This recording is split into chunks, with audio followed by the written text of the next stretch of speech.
Selamat pagi untuk saudara Tuhan yang ada di Semarang, sekitarnya. Selamat siang untuk kami yang ada di Indonesia Tengah, karena di sana sudah siang. Bersyukur kepada Tuhan hari ini ya, kesempatan yang Tuhan boleh anugerahkan kita kesehatan dan kekuatan boleh dinikmati dan akhirnya boleh menyampaikan seperti memaparkan dalam diseminasi penelitian saya. Berterima kasih boleh diberi kesempatan oleh Sivitas University Baptis Indonesia. Dan sebelum saya lanjut, mungkin memperkenalkan diri, nama saya Pendeta Frisco Doi Taogan, dan sekarang berada di NASA Sulawesi Utara sebagai mahasiswa doktoral di STBI. Baik, sebelum saya memaparkan materi atau hasil penelitian saya mohon kita untuk terlebih dahulu. Mari berdoa. Bersyukur kami ya Tuhan Allah kami, Tuhan Yesus Kristus, Juru Selamat kami, milik pelayanan. Tuhan, terima kasih untuk kesempatan ini. Kami ada bersama-sama KPL dan STBI Semarang.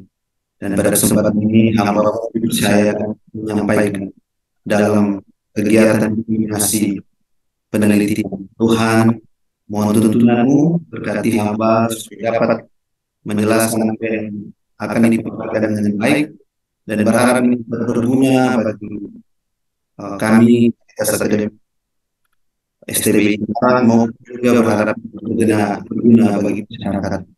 Terima kasih untuk kami semua, dalam nama Yesus Kristus kami berdoa.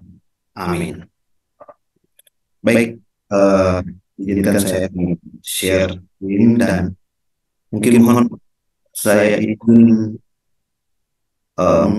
dari host boleh matikan, karena di sini ada agak double screen. Nah,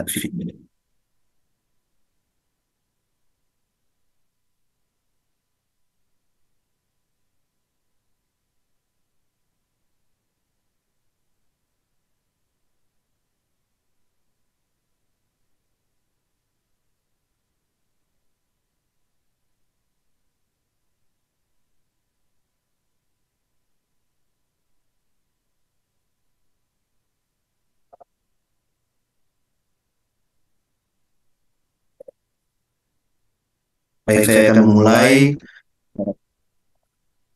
memaparkan penelitian saya dengan judul tinjauan biblia terhadap praktik oke di Tompas Ominaka berdasarkan Ulangan 18 ayat 10 sampai 12.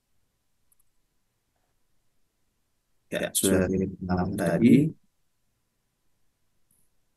Oke, saya akan mulai dari abstrak. Ya, Minasa merupakan daerah mayoritas Kristen, tetapi dengan masih ditemui tindakan-tindakan yang mengguna dengan Hinduisme. Dalam hal ini demi praktik yang disebut Poke. Dalam penelitian ini maka penulis menggunakan metode kualitatif deskriptif yang disertai dengan wawancara. Hasil yang diperoleh adalah Poke merupakan taktik yang dilaksanakan sebelum seseorang menyelenggarakan suatu acara, dan kemudian pelaku atau subjek tersebut pergi mengunjungi kuburan dari orang atau keluarga dekat untuk meminta sesuatu kepada orang yang telah meninggal, dengan tujuan supaya acara yang dilaksanakan dapat berjalan dengan baik. Tindakan itu berkaitan dengan animisme, dan oleh sebab itu terdapat jawaban Alkitab melalui 18 ayat 10 sampai 12, di mana Allah melarang praktik yang berhubungan dengan orang mati, bahkan menyebut tindakan tersebut sebagai kejadian bagi Allah. Bentar.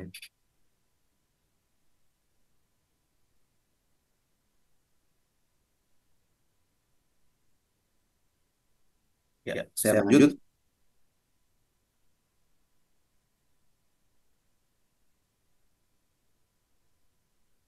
Latar belakang masalah. Tanah Minahasa merupakan salah satu kabupaten di Sulawesi Utara yang menurut data dari Badan Pusat Statistik Minahasa, pemeluk agama Kristen di Minahasa pada tahun ini data terakhir yang saya peroleh pada tahun 2021 adalah 85,11%. Nah, kira-kira ada di sini. Ya, 85,11% di tahun 2021 yang kemudian agama-agama yang lain ini nampak sangat-sangat kecil ya, karena Islam hanya 7%, Katolik 7, sekian, dan Hindu Buddha dan lainnya 0, sekian persen. Nah, dari data tersebut dapat disimpulkan bahwa Tanah Minahasa ini adalah merupakan daerah mayoritas pemeluk agama Kristen. Tetapi sekalipun demikian, ada 85% pemeluk agama Kristen, ternyata dalam kenyataannya masih ditemui praktik-praktik yang berbau animisme di Minahasa. Jadi sebenarnya masih cukup banyak hal-hal yang bersifat animisme dapat ditemui di Minahasa.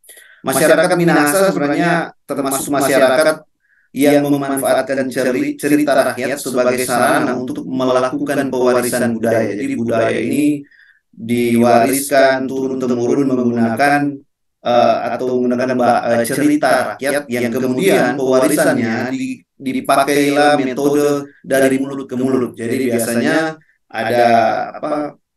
Ada pewarisan budaya, ada informasi-informasi yang berkaitan dengan budaya yang disampaikan oleh orang tua kepada anak-anak maupun antara eh, sesama mungkin dari seseorang yang bersama dengan temannya maupun masyarakat sekitar yang mempengaruhi tentu eh, bagaimana warisan budaya ini terus-menerus diwariskan.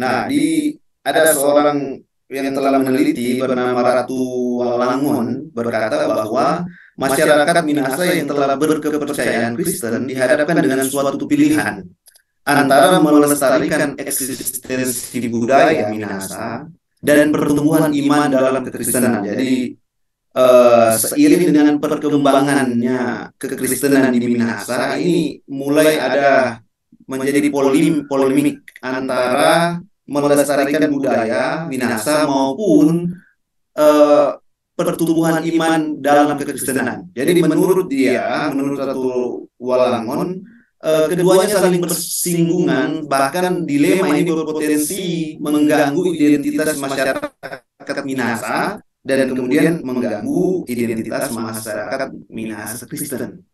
Nah, terjadi pro dan kontra dalam masyarakat mengenai hal ini tentu sangat nampak ketika ada perkembangan pemahaman dan kehidupan Kristen bagi sebagian orang menghasilkan penolakan praktik-praktik tersebut. Jadi seiring dengan berkembangnya kekristenan, berkembangnya pemahaman, pengajaran, bagi sebagian orang ini menolak ya artinya praktik-praktik yang demikian mulai ditolak. Tetapi bagi sebagian orang berpandangan bahwa budaya harus terus dilestarikan. Artinya ini terjadi pro dan kontra antara kehidupan masyarakat Minahasa dan kehidupan Kristen, baik yang setuju maupun yang tidak setuju. Nah, sedangkan kata animisme ini sedikit penjelasan mengenai kata animisme berasal dari kata Latin animus yang berarti jiwa. Orang berkata bahwa animisme adalah suatu kepercayaan mengenai adanya roh-roh dan makhluk-makhluk halus yang mendiami seluruh dunia ini. Ada juga yang berkata bahwa animisme adalah suatu sistem kepercayaan bahwa keberadaan spiritual dan kekuatan-kekuatan spiritual memiliki kuasa atas kehidupan manusia dan sebagai konsekuensinya manusia harus mencari tahu keberadaan dan kegunaannya. dalam kehidupan yang kemudian terrealisasi dalam tindakan. Orang yang berada dalam keyakinan ini percaya bahwa ada kekuatan-kekuatan gaib yang dimanifestasikan dalam bentuk fisik seperti yang diwujudkan dalam sosok pohon, sosok batu atau pada batu yang besar atau satu tempat atau lainnya. Nah, sistem kepercayaan ini meyakini pula bahwa manusia dapat memiliki kekuatan lebih selain kekuatan normal yang ada di dalam setiap manusia. Untuk mendapatkan kekuatan ini mereka harus mengikuti berbagai aturan sesuai dengan kepercayaan tersebut. Maka dapat disimpulkan bahwa animisme adalah kepercayaan tentang kehadiran roh-roh atau makhluk halus di alam semesta ini, serta kepercayaan tentang kekuatan yang diperoleh darinya.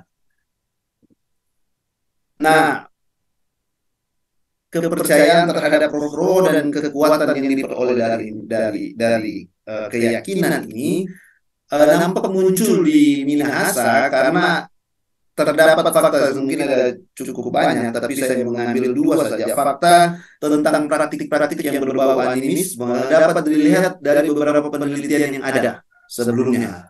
Yang pertama adalah Tumbela dalam penelitian yang berjudul negosiasi identitas agama dalam ritual kampetan di Watu Pinabetengan Minahasa menyimpulkan bahwa aktivitas di tempat bersejarah tersebut harus tetap atau harus terus dilestarikan, sehingga ritual kampetan ini yang cenderung animisme dan sikritisme baginya merupakan keunikan budaya yang harus dilestarikan. Oleh karena itu mulai ada negosiasi antara ritual tersebut dengan kekristenan, dan dia menyetujui untuk melaksanakan hal tersebut, berbeda dengan penelitian yang lainnya yang dilakukan oleh saya ada satu penelitian yang sudah terbit, saya bersama dengan Pak Dr. Aji Suseno yang berjudul Peran Amanat Agung Terhadap Penyembah Watu Pinabetengan.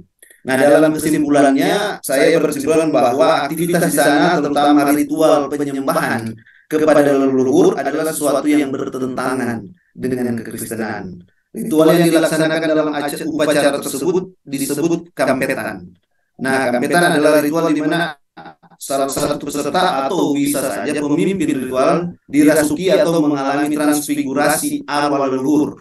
Dan dalam peristiwa tersebut, para peserta menantikan pesan yang akan disampaikan oleh leluhur melalui orang yang mengalami transfigurasi. Walaupun juga dalam penelitian saya ini ada juga hal-hal lain seperti mandi kebal dan lain-lain yang dikerjakan di sana.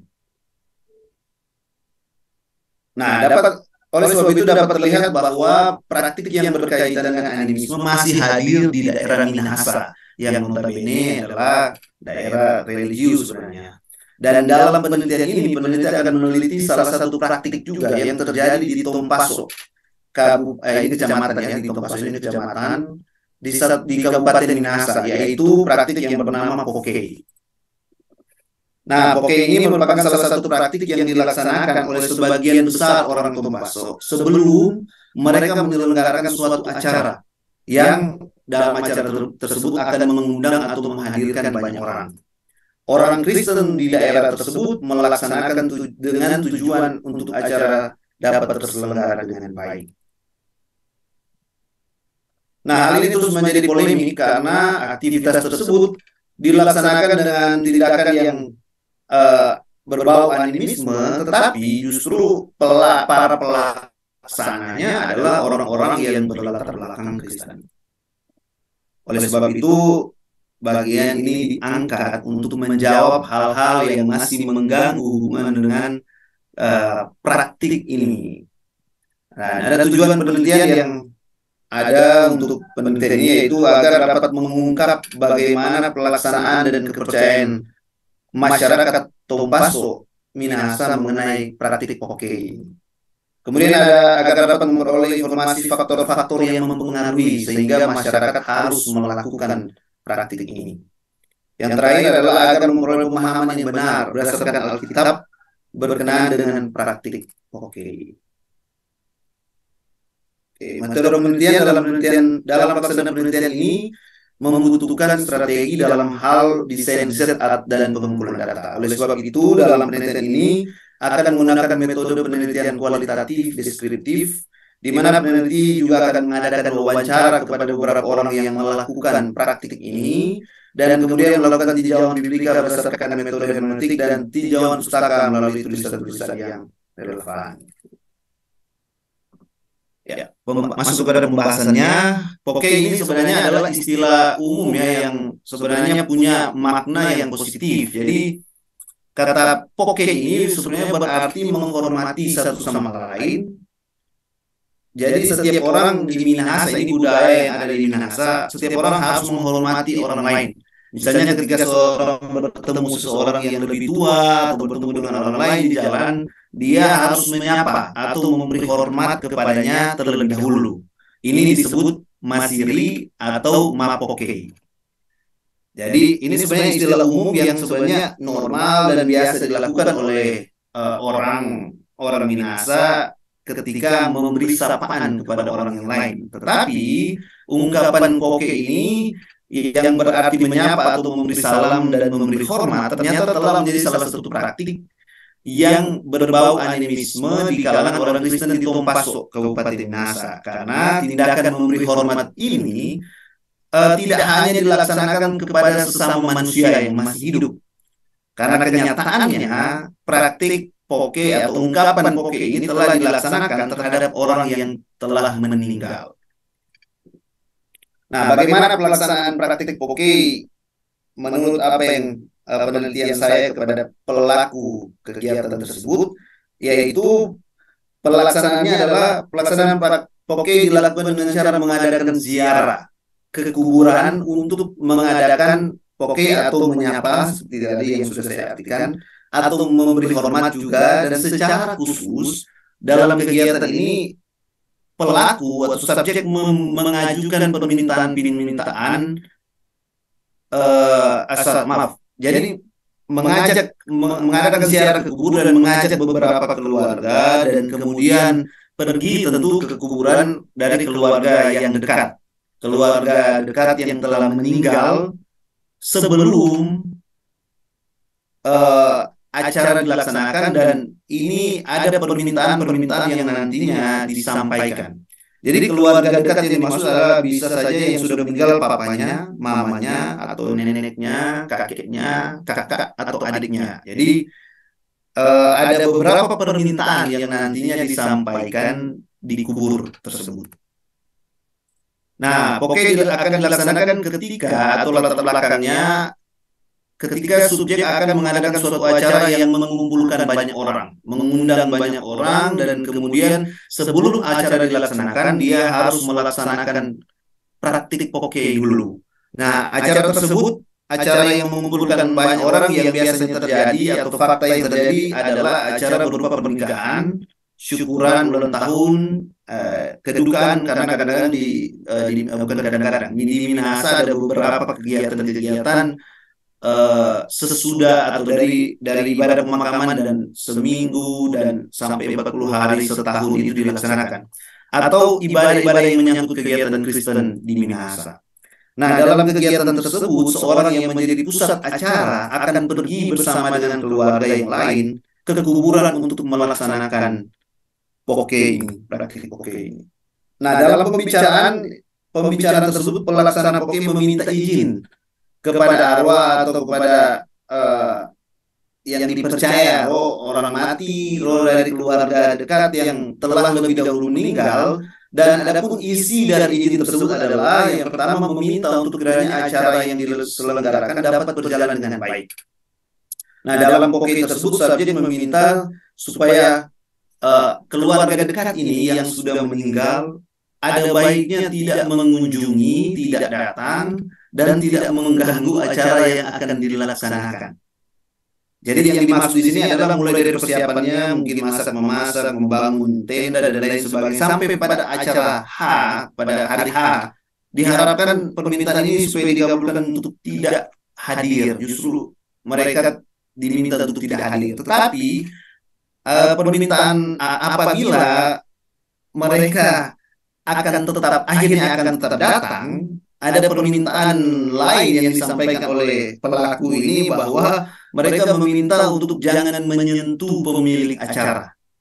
karena sentuhan tersebut dapat menghasilkan maaf, akan menghasilkan pemilik acara sakit atau kecelakaan, dan jangan menyentuh juga alat-alat ataupun hal-hal yang ada di area acara supaya jangan sampai ada halangan-halangan yang terjadi eh, dalam acara tersebut.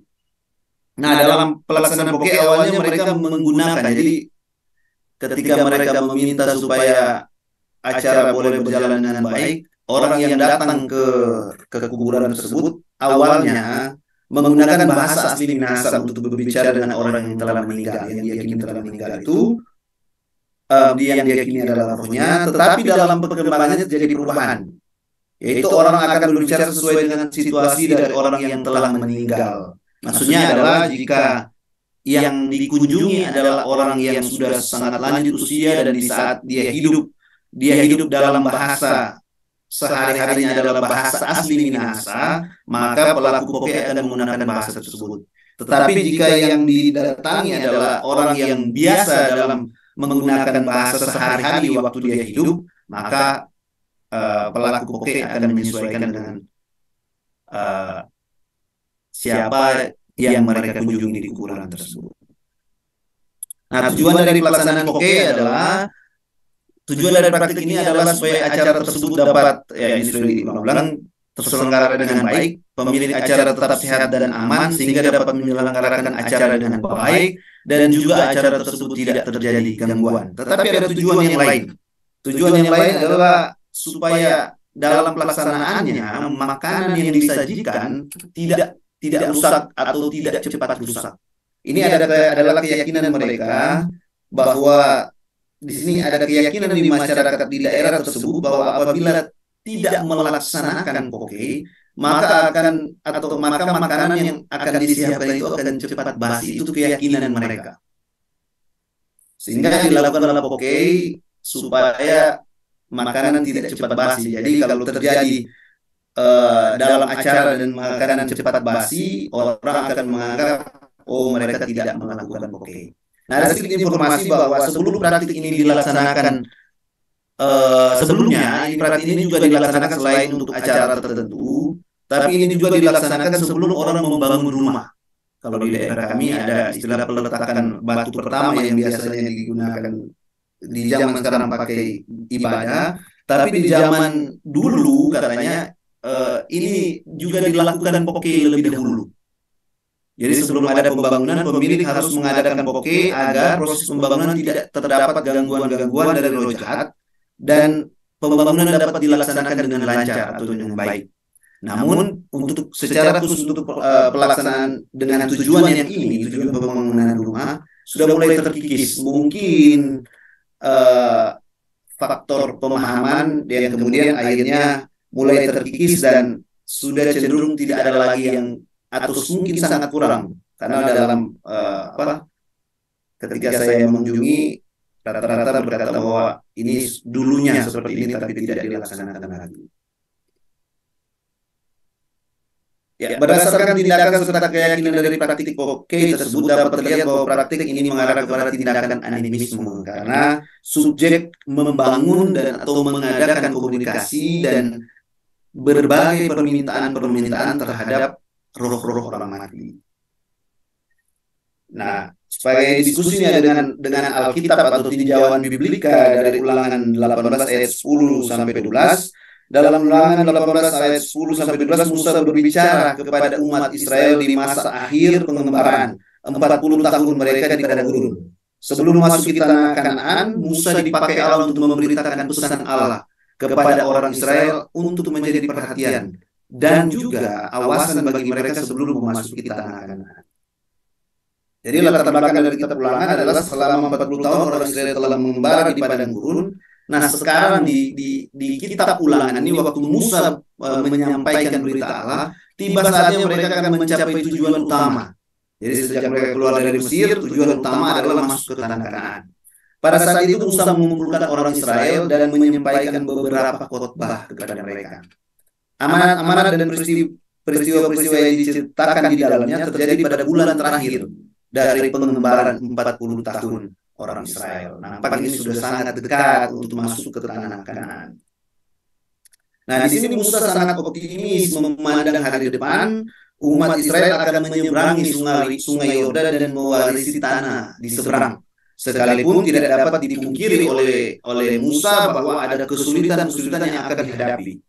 Nah, oleh sebab itu Musa mendorong umat Israel agar hati mereka tetap berpaut kepada Tuhan dengan segenap hati dan dengan segenap jiwa. Dan agar mereka berhati-hati supaya jangan melupakan Tuhan dan kasih karunia-Nya. Oleh karena itu dari pasal pasal awal Musa memberitahukan bagaimana perbuatan Allah bagi mereka untuk membawa mereka mengasihi dan berpaut terus kepada Tuhan.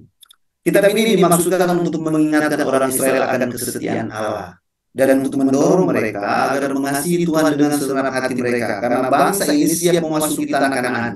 Musa juga membicarakan selain hal tersebut, Musa juga membicarakan sejumlah persoalan yang belum dibicarakan sebelumnya, termasuk keadaan orang Kanaan. Karena di Kanaan terdapat bermacam-macam bentuk penyembahan berhala. Musa memperingatkan bangsa Israel tentang adanya petenung, peramal, penelaah, penyihir, dan pemantra atau orang yang bertanya kepada roh atau orang yang meminta petunjuk kepada orang mati. Nah, Ulangan 18 ayat 10 sampai 12 ada hal-hal yang dapat diperoleh dari bagian ini, yaitu yang pertama Allah melarang umat Israel melakukan praktik orang kafir. Nah, bagian ini dimulai dengan peringatan apabila mereka telah ada di tanah Kanaan, telah menduduki tanah Kanaan, jangan sampai mereka berlaku atau melakukan aktivitas-aktivitas yang sama seperti apa yang dilakukan oleh bangsa-bangsa itu. Awasan ini disampaikan oleh Musa karena perilaku bangsa-bangsa ini akan menghasilkan bahaya besar bagi orang Israel kalau mereka mengikuti jejak langkah dari orang-orang yang ada di Kanaan. Sehingga Musa memberi awasan sebelum mereka masuk ke tanah Kanaan. Nah, dalam daftar larangan tersebut Allah memberitahukan bahwa jangan ada yang mempersembahkan anaknya laki-laki atau anaknya perempuan sebagai korban dalam api. Jangan menjadi seorang petenung, peramal, penelaah, penyihir, pemantra. Dan bagian akhir dari ayat ini berkata, jangan menjadi seorang yang bertanya kepada arwah atau kepada roh peramal atau yang meminta petunjuk kepada orang-orang mati.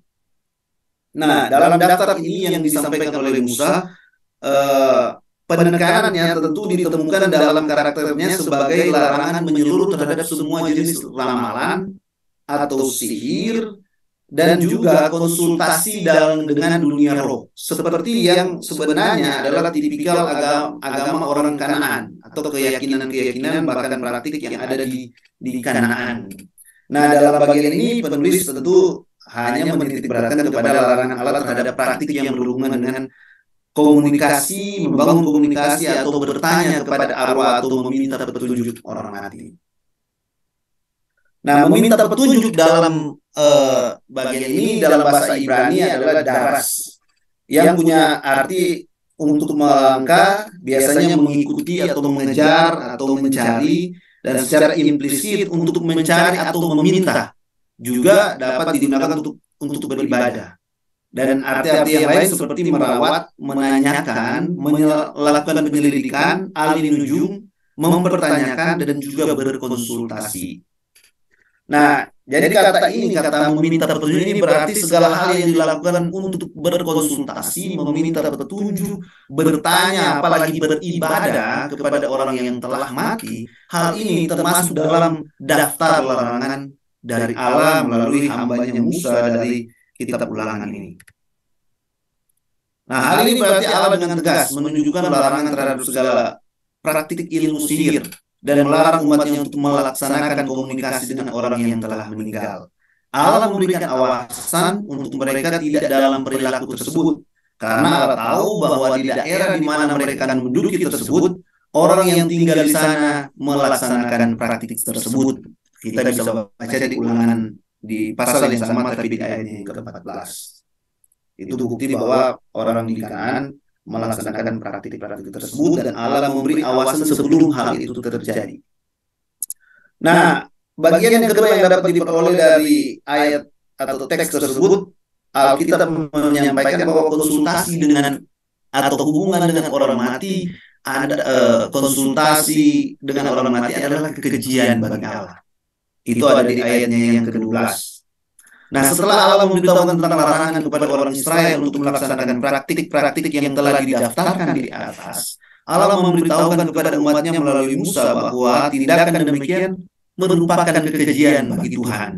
Kata kekejian ini ada toeba atau ada kata lain toneba, berarti suatu hal yang menjijikan, sangat menjijikan dan kemudian dapat diartikan sebagai kekejian atau keji. Dalam arti ritual berarti makanan najis, berhala atau perkawinan campur.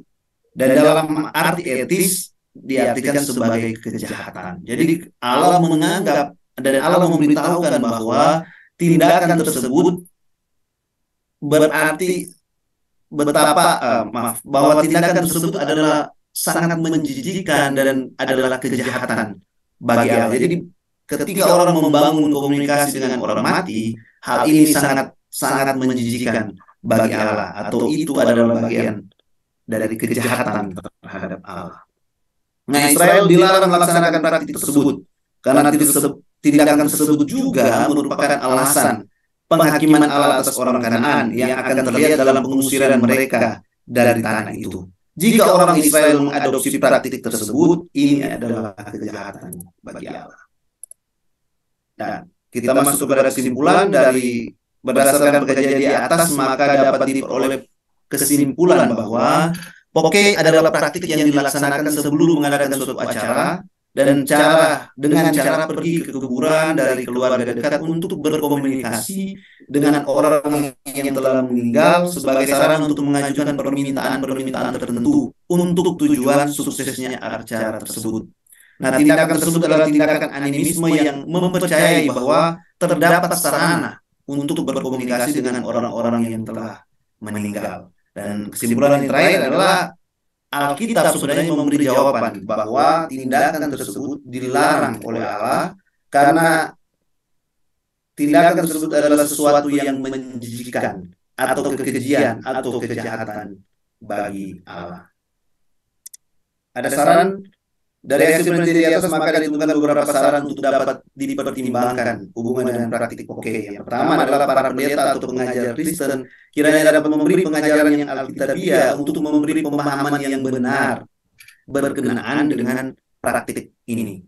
Kemudian yang kedua, budaya dan adat istiadat merupakan hal yang baik dalam bersosial. Tetapi sebagai orang Kristen kita harus semakin selektif apabila praktik tersebut selektif untuk menilai apabila praktik tersebut menyimpan dari kebenaran firman Allah. Tentu kita tidak boleh melaksanakan praktik tersebut.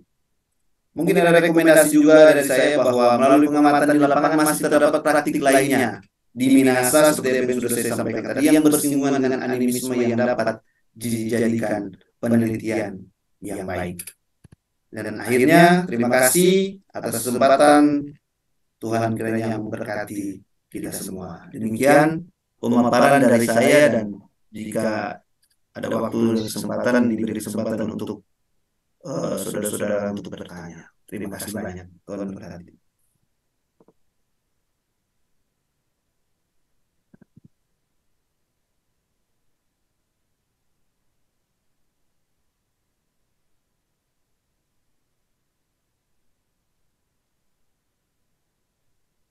Baik, diberi kesempatan kalau ada teman-teman, saudara-saudara yang berkenan untuk bertanya atau mungkin memberi masukan-masukan untuk ditambahkan dalam hasil penelitian saya yang memang sebenarnya saya rencanakan untuk dijadikan jurnal dengan harapan akan menggait salah satu dosen di STBI.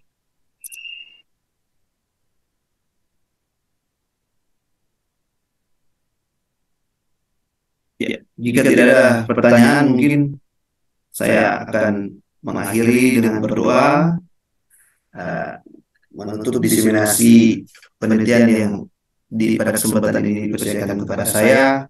Saya mohon kita semua untuk berdoa. Mari berdoa. Terima kasih banyak Bapa di surga, pada kesempatan pagi menjelang siang ini kami bersyukur dalam ibadah Kapel Akademik STBI Semarang, kami bersyukur ada kepercayaan dan kesempatan hamba untuk menyampaikan dalam diseminasi penelitian dan sudah berjalan dengan baik, sudah selesai dengan baik. Tuhan terima kasih banyak dan biar kiranya apa yang sudah dibuat ini boleh berguna bagi kami mahasiswa, bagi sivitas akademik maupun berguna bagi masyarakat yang ada. Terpujilah Tuhan, kami bersyukur meletakkan semuanya dalam nama Kristus Yesus Tuhan kami bermohon. Amin.